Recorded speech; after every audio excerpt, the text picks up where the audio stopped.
شهر رمضان الذي أنزل فيه القرآن هدى للناس وبينات من الهدى والفرقان اعوذ باللہ من الشیطان الرجیم بسم اللہ الرحمن الرحیم۔ آج سے ہم سورہ ابراہیم کا آغاز کر رہے ہیں۔ یہ سورہ جس گروپ میں آئی ہے، گروپ سے مراد یہ ہے کہ قرآن مجید 7 گروپس پر مشتمل ہے، یعنی اس میں گروپس جو ہیں وہ مکی صورتوں سے شروع ہوتے ہیں اور مدنی صورتوں پر ان کا اختتام ہوتا ہے۔ یہ ہمیں معلوم ہے کہ قرآن مجید کا کچھ حصہ مکہ میں نازل ہوا اور کچھ حصہ مدینہ میں، اور اب جو مصحف میں مکی صورتوں اور مدنی صورتوں کو جس طرح رکھا گیا ہے اس سے 7 گروپس وجود میں آ جاتے ہیں۔ یہ تیسرا گروپ ہے جو کہ سورہ یونس سے شروع ہوتا ہے، سورہ نور پر اس کا اختتام ہوتا ہے۔ اس گروپ کی صورتوں کا مزاج ایک جیسا ہی ہے، یعنی یہ اصل میں نبی علیہ السلام کی مکی زندگی کا جو اختتام ہے تو اس کے آخر میں یہ صورتیں نازل ہوئی ہیں۔ صرف ایک سورہ ہے جو سورہ نور، وہ مدینہ میں جا کر اس کا نزول ہوا ہے۔ تو ان صورتوں میں جو خصوصاً مکی صورتیں ہیں ان میں وہاں جو کشمکش برپا ہے اہل ایمان اور کفار کے درمیان، اس حوالے سے اللہ تعالیٰ اہل ایمان سے مخاطب ہو کر یہ فرما رہے ہیں کہ تم لوگوں نے ثابت قدمی دکھانی ہے، تم لوگ تقوی پر قائم رہو اور صبر کرو، تو اس کے نتیجے میں تمہیں لازماً اس سرزمین پر غلبہ عطا ہوگا۔ جبکہ کفار کو کہا جا رہا ہے کہ وہ سمجھ رہے ہیں کہ شاید ہمیں محض دھمکیاں دی جا رہی ہیں کہ ہم مغلوب ہو جائیں گے، لیکن اللہ تعالیٰ بتا رہے ہیں کہ تم پر لازماً وہ دین آئے گا جب تم مغلوب کر دیے جاؤ گے۔ چنانچہ تمہیں ابھی مہلت دی جا رہی ہے، تو اس مہلت سے فائدہ اٹھا کر تم ایمان لانے والوں کی صف میں شامل ہو جاؤ۔ تو یہی بنیادی نقطہ ہے جو سورہ ابراہیم میں بھی زیر بحث آئے گا۔ تو آج ہم آغاز کر رہے ہیں اس سورہ کا۔ بسم اللہ الرحمن الرحیم۔ الف لام را، یہ سورہ الف لام را ہے۔ پیچھے بھی جو صورتیں گزری ہیں ان میں بھی 3-4 صورتیں ہیں جن کا یہی نام تھا۔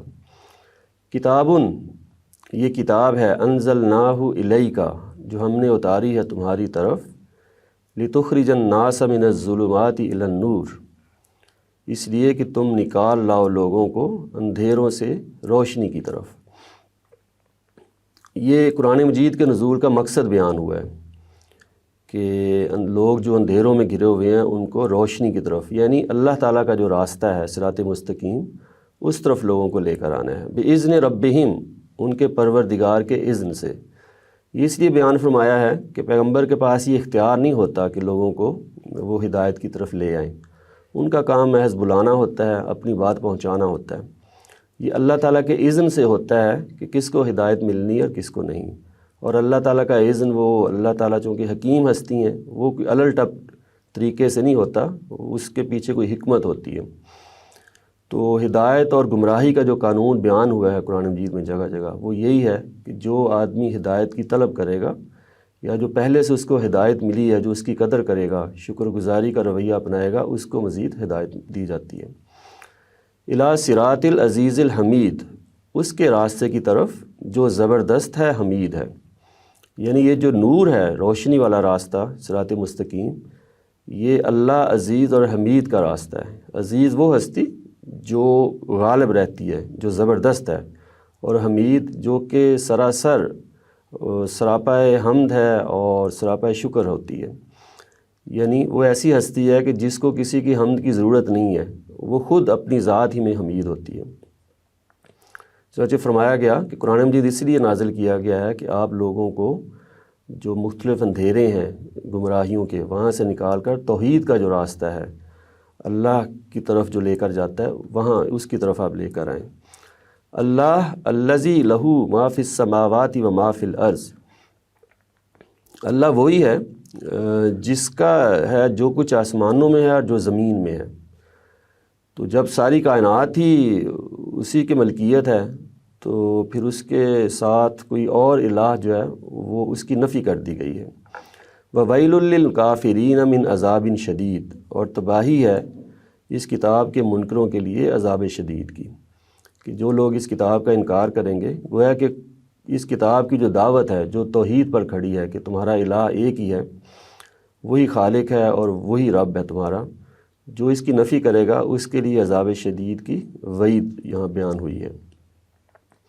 الذین یستحبون الحیات الدنیا علی الآخرہ، یہ وجہ بیان کر دی ہے کفر کی، کہ یہ انکار کرنے کی وجہ یہ نہیں ہے کہ بات ان پر واضح نہیں ہو رہی یا بات ان کی سمجھ میں نہیں آ رہی۔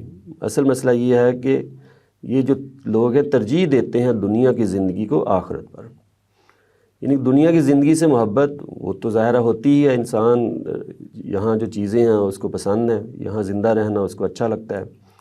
جب یہ کمپیئر کیا جائے، کوئی ایسا موقع آ جائے جب تقابل کرنا ہو کہ اس وقت میں نے کس چیز کو اختیار کرنا ہے، کیونکہ آخرت کو اختیار کرنا ہے تو اس کا مطلب ہے کہ آپ عمل صالح کریں گے، ایمان اور عمل صالح کا رویہ آپ اپنائیں گے، جس کا مطلب آخرت کو ترجیح دے رہے ہیں۔ لیکن اگر آپ عمل صالح اختیار نہیں کر رہے، اس کا مطلب ہے کہ آپ نے وقتی فائدے کے لیے دنیا کو ترجیح دے دی ہے۔ تو اللہ تعالیٰ فرما رہے ہیں کہ یہ لوگ اصل میں دنیا کو ترجیح دینے والے ہیں، اس وجہ سے یہ جو قرآن مجید جو اللہ کا راستہ آخرت کی طرف جو منادی کر رہا ہے اس کا یہ انکار کر رہے ہیں۔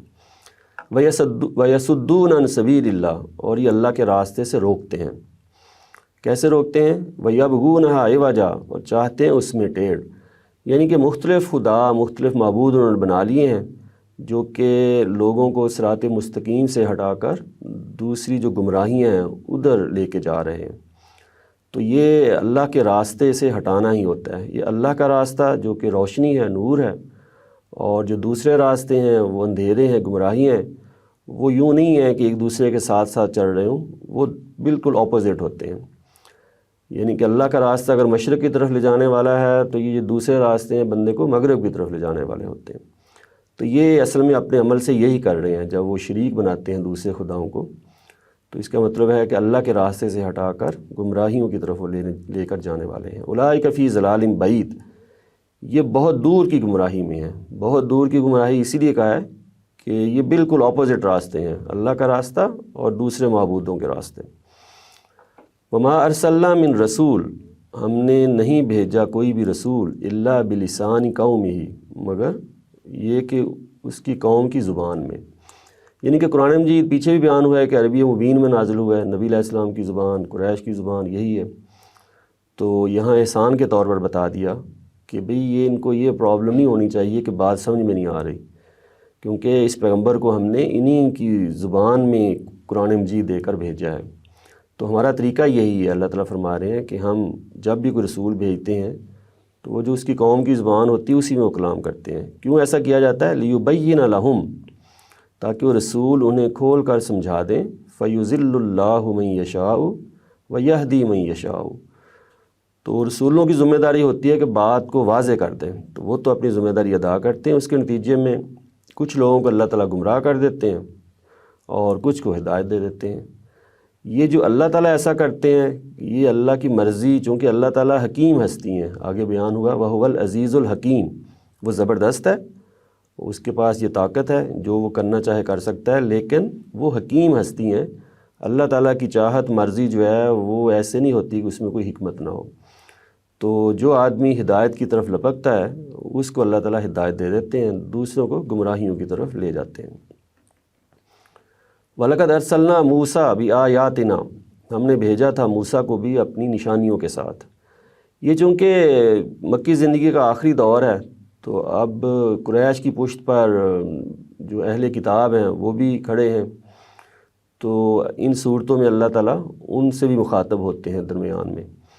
تو یہاں ان کی طرف اشارہ کیا جا رہا ہے کہ ہم نے موسیٰ کو بھی نشانیوں کے ساتھ بھیجا تھا، ان اخرج قومک من الظلمات الی النور، کہ نکال کر لاؤ اپنی قوم کو اندھیروں سے روشنی کی طرف۔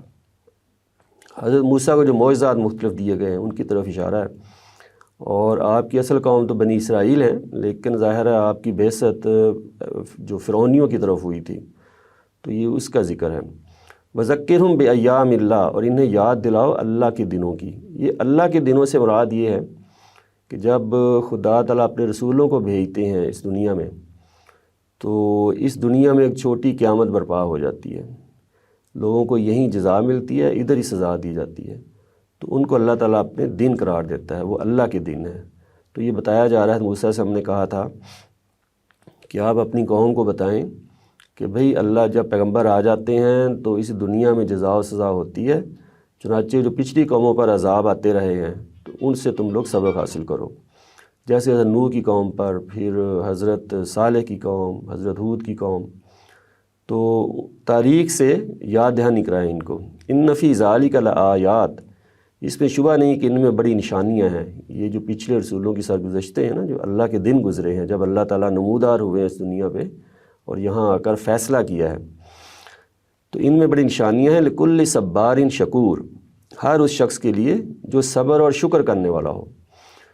تو کیونکہ فرعون کی طرف جب بھیجا حضرت موسیٰ علیہ السلام کو، تو وہاں بھی بنی اسرائیل کو یہی کہا گیا ثابت قدم رہنا ہے، اور ثابت قدم رہو گے تو تمہیں انعامات دیے جائیں گے، جزا ملے گی، تو اس پر تم نے شکر گزاری کا رویہ اپنانا ہے۔